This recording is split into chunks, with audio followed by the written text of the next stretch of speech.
gracious, I was going to go with I'm the oldest guy in this whole thing. It's not going to work. I was also hoping to get away with knock-knock jokes and my goofy good looks, but apparently that's not going to work either. So I am going to talk a little bit about myself, because why not? I used to describe myself as the old Greek guy. Apparently tonight it's just the Greek guy. I'm from San Francisco. I was born in that wonderful decade when they thought that polyester and disco went together. They don't. They don't. Please stop. I was born in a barn.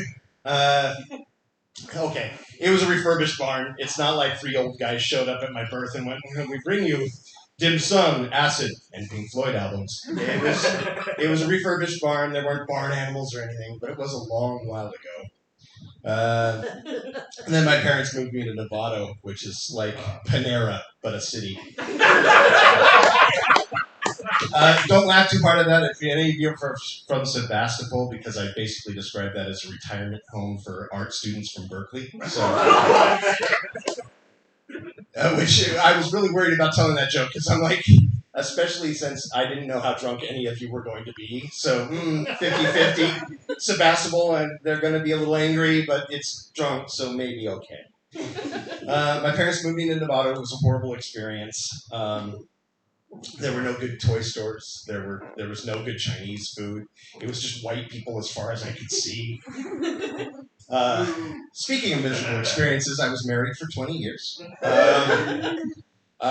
Some good hostage negotiators got me out of that. But I did. I got 3 really wonderful sons who I desperately love.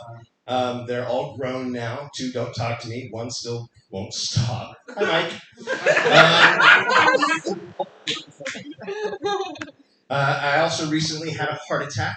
And then they were like, bonus, you got diabetes too. Thanks. It didn't take, so I'm working on another one. I can get that to continue. Hi, Dad.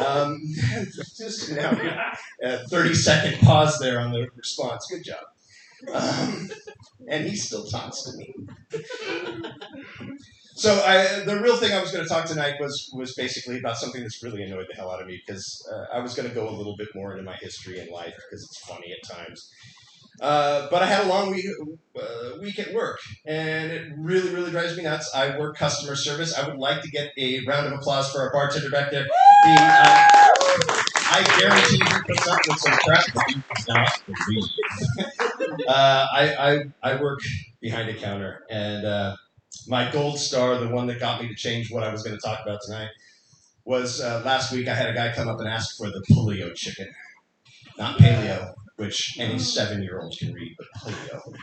And I'm like, would you like a side of smallpox potatoes with that polio chicken? And he was 60. Like, there's no excuse for this not knowing how to pronounce paleo, right? Like, I'm not a hippie. I'm not from Sebastopol. I don't understand all these keto things and weird diets. Like, I just eat at 7-Eleven and hope that I get a second heart attack. Here's this guy going, polio chicken. Like, does that even sound good to you? And then it reminded me of all the other problems I've had at work. I had someone call up where I work because they bought some of the pre-done pizza dough. But it didn't come with instructions, so she was calling to find out how she used it.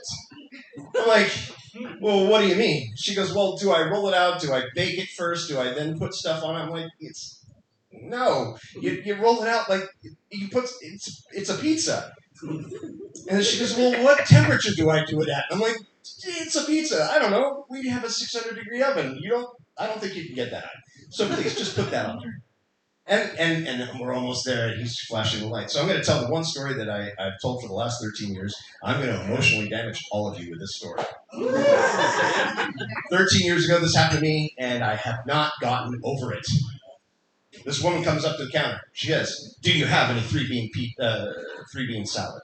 For those of you young enough and lucky enough not to know what three-bean salad is, it's a medley of beans, 3 of them, in Italian dressing. It's not complicated. I said, no, we don't have any. I have some 5-bean. Would you like to try that? She goes, okay. Like she's, doing me a favor. I hand it to her. She eats it like someone from Nevada, Marin, tasting wine. Like I taste summers and somewhere far away. Finally, she finishes it. She puts it back. She's really thinking about this, folks. She puts it back. She goes, "No, I don't think so. That's too many beans for me." And walks off. Thank you. You've been a wonderful audience. Please tip me on the way out.